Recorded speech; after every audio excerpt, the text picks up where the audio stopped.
Hey, it's Ethan Skolnick from 5 on the floor and 5 Reasons Sports here at Kaseya Center. In between Game 2 and Game 3, Game 3 being played here between the Nuggets and the Heat. 1-1 series that will be played tomorrow night. It is Tuesday. Just finished up Miami Heat availability. The Nuggets just came in. We're going to tell you what happened here. We are sponsored here, as always, by Prize Picks. Use that code 5. Get your initial deposit matched up to $100 and follow all our content. Make sure you like and subscribe on this YouTube channel. I'll start. I was in there with Eric Spoelstra, Jimmy Butler, and Bam Adebayo for their press conferences. The news of the day, Tyler Hero has still not been cleared, and so that's sort of the issue right now. So we don't know if he's going to play in Game 3. Our information continues to be that he won't, but he is going through contact drills today, and then he potentially could get cleared by the physicians, and then at that point, there's the possibility that he'll play. So as you can see, it's certainly not definite. The other thing that came out of the press conference is Jimmy Butler said flat out, if we win the championship, Bam Adebayo will be the reason that we win. They've been pumping up Bam in terms of what he has to do defensively against Jokic, and obviously he's been carrying a lot of the offense. Jimmy Butler also, when asked about his 2 first games of this series, which were not to his playoff standards, said, I'm not a scorer. I don't press to score. I press to win. He's obviously got a difficult defensive assignment playing Jamal Murray in the last game. And, of course, Eric Spoelstra praised him, everything that he's been doing. So check out the rest of our content there. Alex, you were on the court. There were some players on the court, Caleb Martin, Kevin Love, among those there. What did you find out? So basically, K-Love, it was just funny to hear him talk right after. He was just kind of messing around with the sound effects here at practice. And it very much feels like a fake practice that they're putting on. Steve Kerr said as much in his podcast with Draymond Green. And Caleb was kind of speaking to how important it is for them to stay loose as a team. Love also mentioned that he realized it was the right move for them to go small in the Celtics series. And it was just kind of about staying ready for this moment now. He laughed at the notion of Spo kind of being upset with himself for not starting Love in Game 1.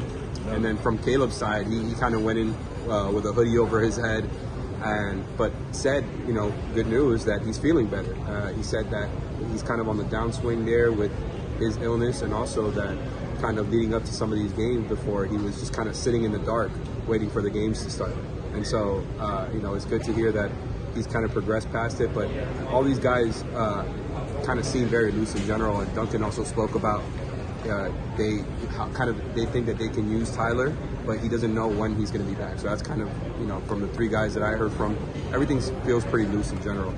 All right, Brady, you were in the other room. They split this thing into 3 rooms because there's so much media. So the regular interview room, Max Strus was in there.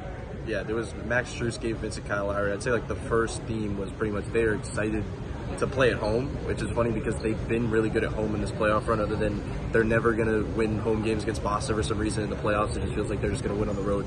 But they know that the building is going to be pretty crazy starting tomorrow at home, so they're all excited for that. I asked Max specifically about the comparison to facing a defense like this compared to New York, because obviously in Game 2 he got off to that hot start, off some slip screens, and got open in the corner a few times. And it's mostly because of the attention that Jimmy's seeing. If we think back to the New York series, what was kind of the main theme? Jimmy was seeing doubles and quadruples throughout that series, and he kind of talked about the ways that it's kind of comparable in that way, because there's open gaps, open slots. So that's kind of a main theme, I'd say. And then we'll see what happens about the zone, because that's kind of been a main theme I've been talking about. It's funny, every time that a player's asked about it, they quickly do not want to talk about it. It's like a Spo pass down type thing, because they just don't want to give up any principles at this moment, which makes sense. But it's funny because there's no certain thing about the zone. Like, even when they talk about it, they always use the word shape-shifting, which has to come from Spo specifically, because if you ask any player about the zone, they use that word shape-shifting, because it's just a bunch of randomness that happens within it. So that's pretty much it. It just feels like there's a lot of confidence heading into this homestand. It's funny that you mentioned shape-shifting and it coming from Spo, because Spo used that exact term today. Oh, wow. when he was talking about Jimmy Butler's responsibilities in the playoffs, that he has to be a shapeshifter.